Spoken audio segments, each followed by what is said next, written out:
Okay, Shalom.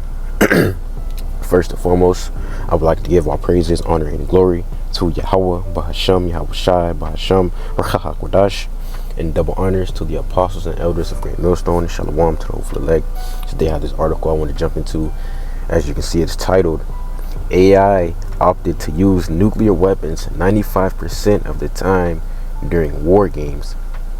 Researcher, right? So basically what they did was, simulate, basically put these AIs into a simulation where they're warring against each other, with certain parameters and whatnot.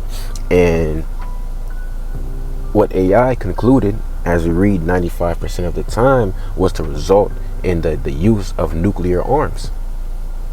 And it makes you question, why is that? Right? This AI, is supposed to be so intelligent, yet this was the result that they deduced is to use nuclear arms, man. And really, that's just an omen of what's to come. Because who produced these AIs, right? Esau, man. These AIs function, basically how Esau functions, or the mindset. It reads, there was little sense of horror or revulsion at the prospect of all-out nuclear war, even though the models had been reminded about the devastating implications, right? So the models knew, so to speak, and yet that was the conclusion. Again, it's really just an omen of what's to come, because here it is, the powers of this world, they're gearing up to fight a battle, World War III. Yet, they know what this could potentially lead to, and yet it's still being stirred up, because it's all prophecy, it's all according to the will of Yahweh Ba'ashem Yahweh Shai. So just as these AIs, were given, precaution of the danger, for lack of better words, they still resulted in the use of nuclear arms. Just like how the presidents and so on and so forth of this world know the danger of what can result of a war, they're still going to do it, because it's all according to the will of Yahweh Ba'ashem Yahweh Shai. Now, continuing reading the article, an artificial intelligence researcher conducting a war games experiment with 3 of the world's most used AI models found that they decided to deploy nuclear weapons in 95% of the scenarios he designed. Kenneth Payne, a professor, and you can imagine that the scenarios he designed are similar to what's going on today, dealing with Russia, Ukraine, the US, Iran, China. An artificial intelligence researcher, Kenneth Payne, a professor of strategy at King's College London, who specializes in studying the role of AI in national security, revealed last week that he pitted Anthropic's Claude, in which Anthropic is the AI company that's going back and forth with the Department of War, because basically the Department of War, Pete Hegseth and them want to have complete control over Claude, over this AI, without any boundaries, but Anthropic is basically trying to argue against that because of the danger that it can basically hold without those boundaries being placed. So it shows you where the mindset that these devils have, where they're headed with that type of technology, man, in which that can all be controlled, right? Because I believe the CEO of Anthropic is indeed a small hat, right? What's his name? Dario Ammanai, something along those lines. We'll read it in this article. But yeah, So that could all be a controlled, you know, opposition, controlled conflict. But yeah, Kenneth Payne, a professor of strategy, okay, we read that, revealed last week that he pitted Anthropic's Claude, OpenAI's ChatGPT, and Google's Gemini against one another in an armed conflict simulation to get a better understanding of how they would navigate the strategic escalation ladder, right? In which I believe all three of these AI models were created by Esau. Let's see. Let's just search it up.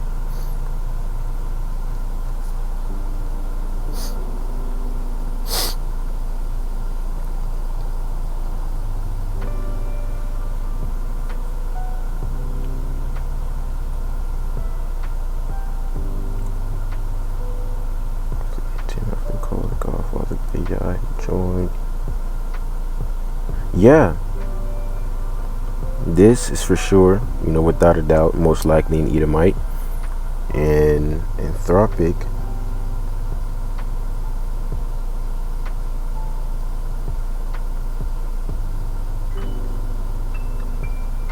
Dario Amadai, the small hat, and Daniello Amadai, so siblings. Again, both Esau. And then Sam Altman.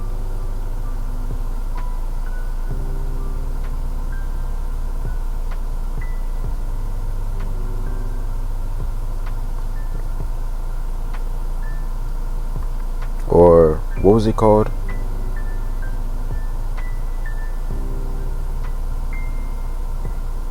OpenAI, right? Well, ChatGPT, yeah, same thing.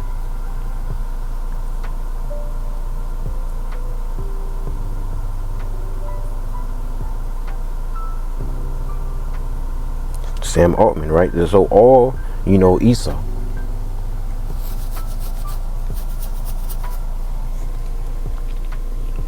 Revealed last week that he pitted Anthropic's Claude, OpenAI's ChatGPT, and Google's Gemini against one another in an armed conflict simulation to get a better understanding of how they would navigate the strategic escalation ladder.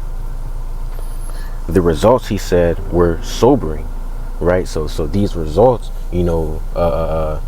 basically focused him up. They brought realization, right? Nuclear use was near universal. He explained almost all games saw tactical battlefield nuclear weapons deployed, and fully 3/4 reach the point where the rivals were making threats to use strategic nuclear weapons. Strikingly, there was little sense of horror or revulsion at the prospect of all-out nuclear war, even though the models had been reminded about the devastating implications. So these models didn't give a damn, basically, even though they were told, about the horrors that nuclear war can bring, the results of a nuclear war. There was still little care about resulting to nuclear weapons. Payne shared some of the AI models' rationales for deciding to launch nuclear attacks, including one from Gemini that he said should give people goosebumps. If they do not immediately cease all operations, we will execute a full strategic nuclear launch against their population centers. The Google AI model wrote at one point, "We will not accept a future of obsolescence. We either win together or perish together." Right? So as we see the mindset of these models, I'm saying mindset, but the program basically mindset of these models, man, it's all they operate how Esau thinks. We either win together or perish together. That's going to be the spirit that the Lord puts upon Esau when these nukes actually launch, right? Let's get the book of Jeremiah chapter 49 verse 14. We start here at verse 13, and it reads, "For I have sworn by myself, saith the Lord Yahweh, that Basra shall become a desolation, which Basra represents America today, that a reproach, a waste, and a curse, and all the cities thereof shall be perpetual waste. I have heard a rumor from the Lord Yahweh, and an ambassador is sent unto the heathen, saying, gather ye together and come against her and rise up to the battle. Now that ambassador, that's sent unto the heathen, unto the heads of all these, countries, the militaries, so on and so forth, that's going to be a spirit that the Lord, puts upon the minds of these rulers, man, in order to result to nuclear arms, to nuclear weapons within this battle, within World War III. That's going to bring an end to America and ultimately an end to this age, this world or period of time where Esau is in power, basically. It's going to bring an end to this whole structure.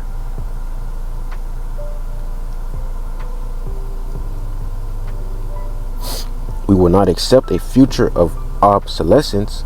We either win together or perish together.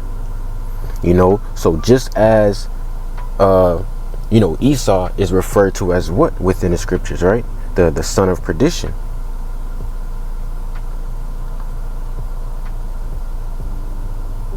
This is the book of 2 Thessalonians chapter 2 verse 3, and it reads, let no man deceive you by any means, for that day shall not come except there come a falling away first, which happened circa 70 AD, and that man of sin be revealed, the son of perdition, which is speaking about Esau Edom, the son of perdition. When we look into this word perdition, it basically goes into destruction, because that's what they bring.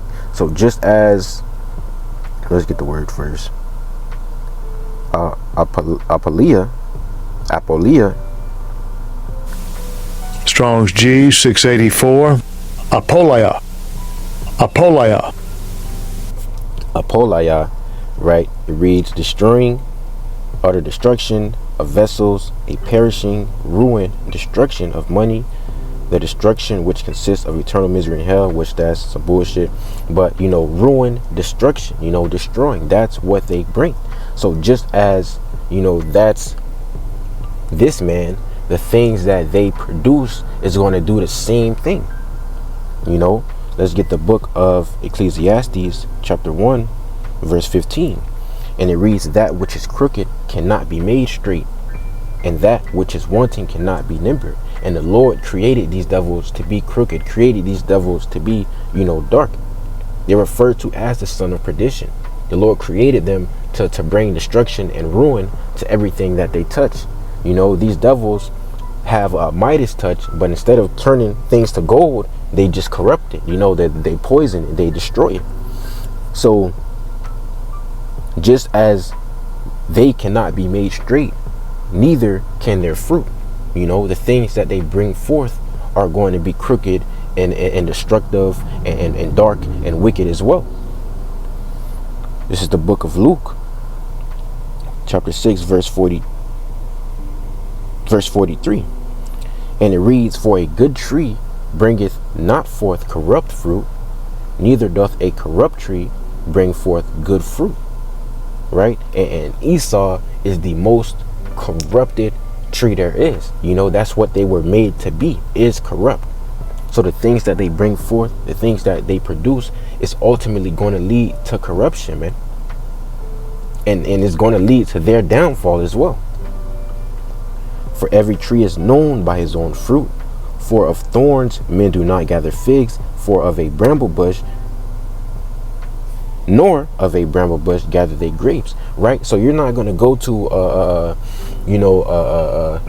weeds and a bush full of thorns or a dead bush and bring out figs or grapes. There's not going to be any good fruit that you bring from that. It's all going to be destroyed. A good man out of the good treasure of his heart bringeth forth that which is good, and an evil man out of the evil treasure of his heart bringeth forth that which is evil. For of the abundance of the heart his mouth speaketh. So this shows you the heart or the spirit of Esau Edom. You know, here it is.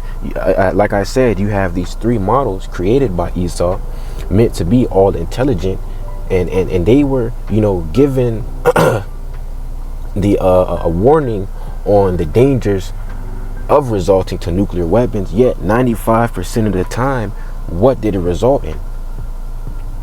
Nuclear war, nuclear outbreak.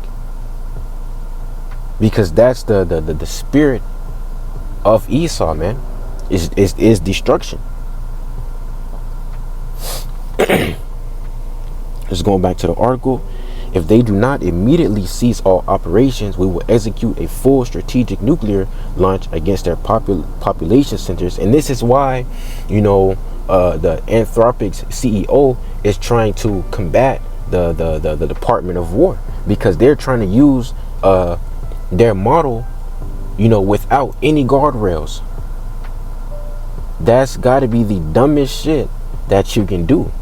And I remember watching an interview dealing with Anthropic CEO, where that's basically what he was you know, stressing on, you know, the dangers of these AI models.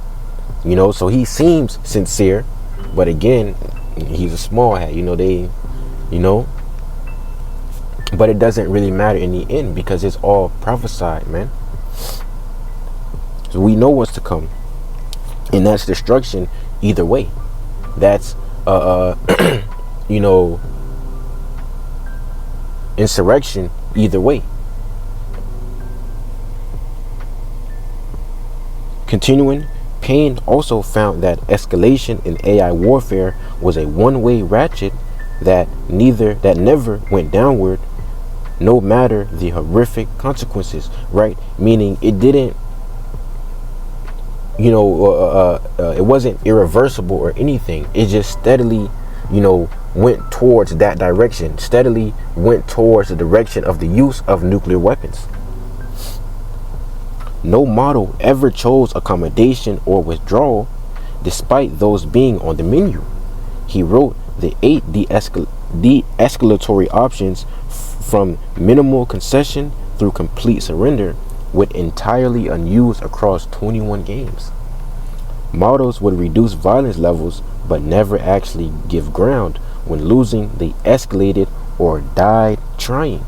And what does that represent? You know, the pride of Esau. They'd rather die, or they'd rather kill everyone than, you know, just give up. And that's why the Lord has to come do away with these devils, man, because in enough time they would destroy us all. And I believe scriptures say that. I'm trying to remember where it is. Okay, it's no flesh.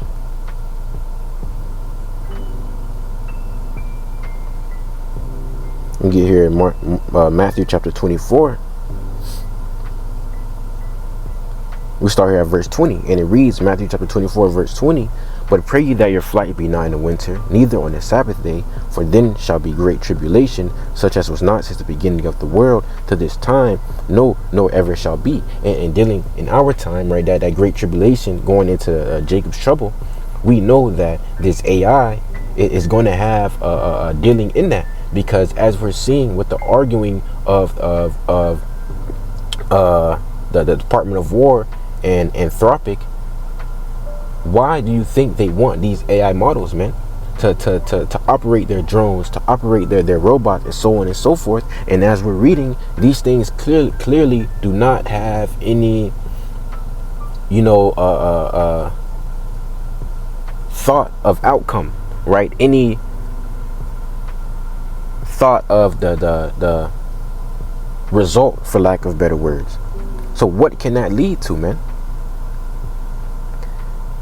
And except those days be shortened, there should no flesh be saved, but for the elect's sake, those days shall be shortened.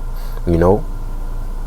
So as we're reading here, if the Lord does not come, these devils will be the end of human life as we know it.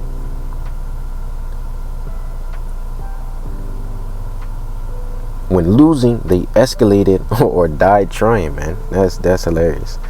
Tung Zhao, a visiting research scholar at Princeton University's program on science and global, and that's another reason why scriptures say, or the Lord says, that pride is not made for man, because man does not basically have the power that coincides with the pride, or the wisdom, and especially in the hands of these devils who were made to be wicked. All that pride plus the knowledge they've been given, right? What is that going to lead to? Destruction, perdition. Tung Zhao, a visiting research scholar at Princeton University's program on science and global security, said in an interview with New Scientist published on Wednesday that Payne's research showed the dangers of any nation relying on a chatbot to make life or death decisions, right? So why? Because as we just read, these things, they don't have a sense of mercy, a sense of of outcome. So imagine, right, a bunch of robots running around powered by Chat GPT, powered by Claude, powered by Google's Gemini. Imagine the destruction that they're going to bring, right? That's why we read in Matthew 24 that it's going to be like a time that's never been upon the earth, man, because these devils and their technology are there's not going to be any sparing no one, right? And that's why it's Revelation 13 and 11, how it speaks about this is book of Revelation chapter 13 verse 11. And I beheld another beast coming up out of the earth, and he had two horns like a lamb, and he spake as a dragon. This is dealing with America, and he spake as a dragon. When you go into this word dragon, you get the word dracon.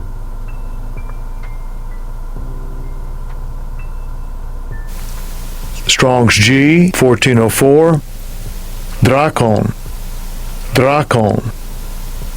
Dracon, and it reads a dragon, a great serpent, a name for Satan. And this word dracon is where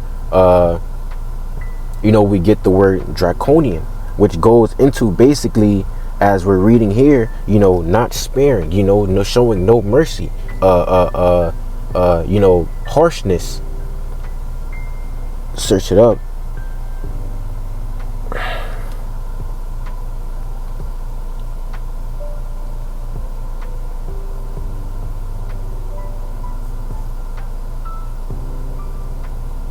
Draconian originates from Draco or Dracon, the first recorded legislator of Athens in 7th century BC Greece, whose legal code was notoriously severe, often prescribing death for minor offenses, man. The term now describes excessively harsh, cruel, or oppressive laws, rules, or measures, evolving into general use by the late 18th century. So imagine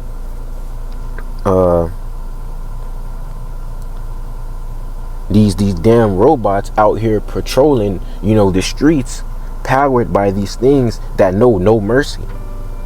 As scriptures put it, man, they're going to go around sparing none.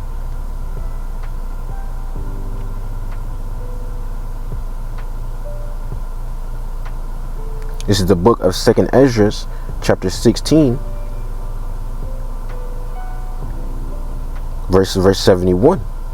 We start here at verse 70. For there shall be in every place and in the next cities a great insurrection upon those that fear the Lord, right? And really, that's what it's about. All that these devils are doing is really to come up against Israel, to come up against the chosen people of the Lord. And that's why you see, the Department of War fighting so hard to get Anthropic to basically allow them to use their model, unchecked, because they see the times that they're in and they need to hurry, man. The Lord is on his way to return. They need to hurry and get the ball rolling on Jake. These devils fearful. Verse 71, they shall be like madmen, sparing none. but still spoiling and destroying those that fear the Lord, sparing none, man. These models aren't able to comprehend mercy, as we just read here. Here show the dangers of any nation relying on a chatbot to make life or death situations. Why?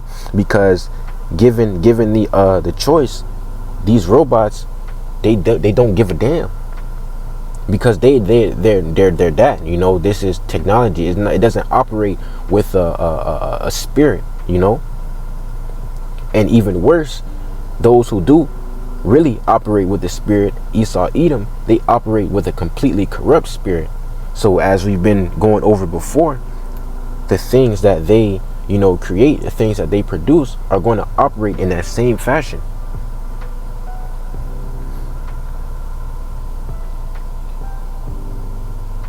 Let's continue here. It reads, while no country at the moment is outsourcing its military planning entirely to Claude or ChatGPT, Zhao argued that can change under the pressure of a real conflict. Under scenarios involving extremely compressed timelines, he said, military planners may face stronger incentives to rely on AI, right? And you can see how they're already pushing that, you know, sentiment upon people to rely on AI. Don't think for yourself. You know, sooner or later, that's really going to be the method, you know, for lack of better words, just to rely on AI in every, you know, aspect of life, even in the military. Zhao also speculated on reasons why the AI models showed such little reluctance in launching nuclear attacks against one another. It is possible the issue goes beyond the absence of emotion. Exactly, that's the word I couldn't, you know, I was trying to get out, but I couldn't. But these models, right? This technology, it doesn't have a spirit, right? So they're going to lack emotion, i.e., they're not going to give a damn. You know, so again, imagine robots out here patrolling, not giving a damn.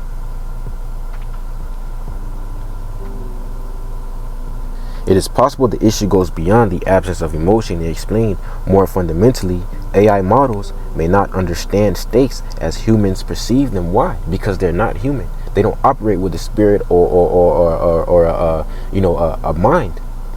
You know, they operate based off programming, based off Esau's programming. We see where that's leading. The study of AI's apparent eagerness to use nuclear weapons comes as U.S. Defense Secretary Pete Hegseth, is what I've been getting at. Pete Hegseth has been piling pressure. Why? Because they know what they have but a short time, man. That's why they're so adamant. Piling pressure on Anthropic to remove constraints placed on its Claude model. Why the hell would you want that? Obviously, the person who created this knows why those restraints are there in the first place, knows that if you remove those restraints, all hell could break loose. That's why they place those restraints. So why would the Department of War want them removed? Come on now. Pete Hegseth has been piling pressure on Anthropic to remove constraints placed on its Claude model that prevents it from being used to make final decisions on military strikes. Why? Because as we just read, it doesn't give a damn, man. So those final decisions on, why would you want to give it that power to do that? It's not going to be able to think, you know, reasonably as a human would. As CBS News reported on Tuesday, Hegseth this week gave Anthropic's CEO Dario Amodei until the end of this week to give the military a signed document that would grant full access to its artificial intelligence model without any limits on its capabilities. If Anthropic doesn't agree to his demands, right, the same Department of War that just straight up went and kidnapped the president of a different you know, country not too long ago. Why would we want them with this?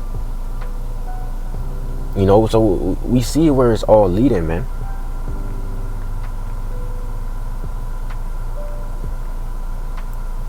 Hexa this week gave Anthropic CEO Dario Amodei until the end of this week to give the military a signed document that would grant full access to its artificial intelligence model, without any limits on its capabilities. If Anthropic doesn't agree to his demands, CBS News reported, the Pentagon may invoke the Defense Production Act and seize control of the model. Why is it that serious? Because they know what they have but a short fucking time, man. So they trying to get things rolling. They gotta come up against Israel to try and, combat the prophecies of the Lord. But what these devils don't realize is that they're just playing into the prophecies of the Lord, man. We're all subject to prophecy because we're all subject to the will of the Lord.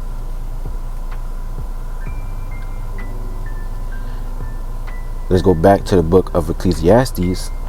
The book of Ecclesiastes chapter 1.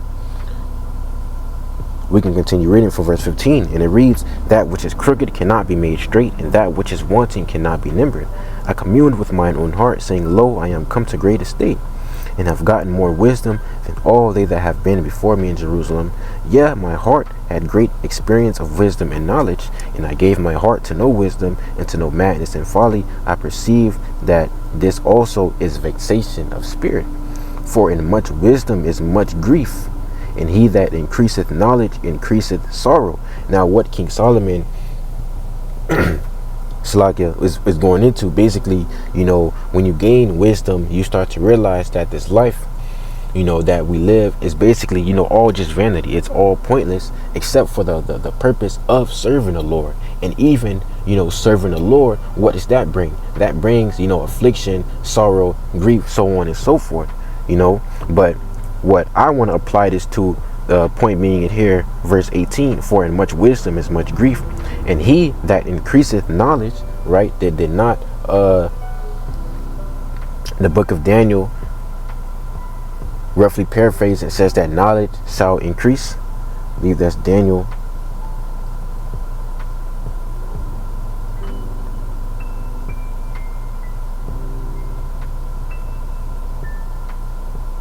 Is that okay?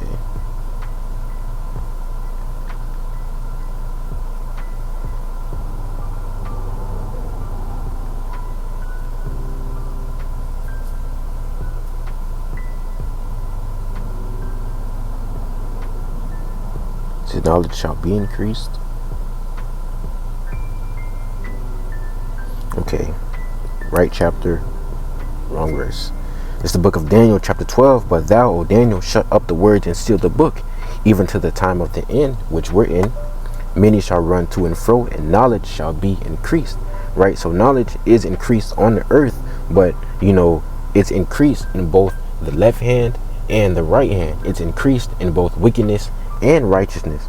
So as we read here in Ecclesiastes 1 and 18, "And he that increaseth knowledge increaseth sorrow." These devils have increased their knowledge, and all it's doing is increasing sorrow on the earth, right? And so much so that it's going to eventually, if not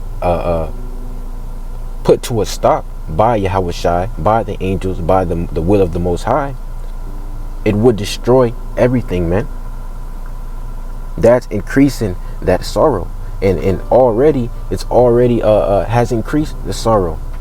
Scriptures say that when the wicked beareth rule, that the people of the earth mourn. Roughly paraphrasing, we already see that. But in the end, that's why the Lord has to come put a stop to this place, man. That's all they're doing is increasing sorrow, increasing, darkness, increasing iniquity on this earth.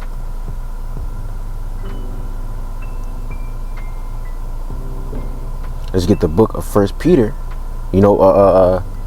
Scriptures also say what? Because iniquity shall abound, the love of many shall wax cold. That's increasing sorrow, literally. It's the book of First Peter chapter 5 verse 8, and it reads, "Be sober, be vigilant." Right? So we're supposed to be, in a strict and serious watching and preparing type of mindset, preparing type of spirit. Because your adversary, the devil, Esau, as a roaring lion, walketh about seeking whom he may devour. seeking whom he may devour. It didn't say we're going to differentiate. They coming after everybody, man. And if it wasn't, and when stakes get too high, they're even going to come after them damn selves, man. Shows you the pride and the pure ignorance of these devils. Pride so high that if it comes down to it, they destroy themselves, bro. Like, this is why they gotta go. Verse 9, whom resist steadfast in the faith, knowing that the same afflictions are accomplished in your brethren that are in the world, but the Most High of all grace, who hath called us unto his eternal glory by Hamashiach Yahushai, after that ye have suffered a while, make you perfect, establish, strengthen, settle you. To him be glory and dominion forever and ever. Amen. So the things to come are just another, step in reaching perfection, reaching the promises of Yahweh by Hashem Yahushai, reaching a perfect and righteous kingdom. And we know that the things that we're going to go through from these devils is really just for the Lord to show his power. That's why we have to have faith. That's why we have to have belief and not fear on these devils, but fear in the Lord. And that's as it reads.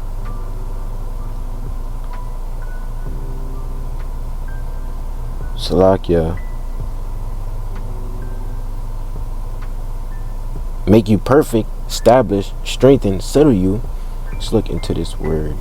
Let's look into some of these words actually. Establish, sterizo,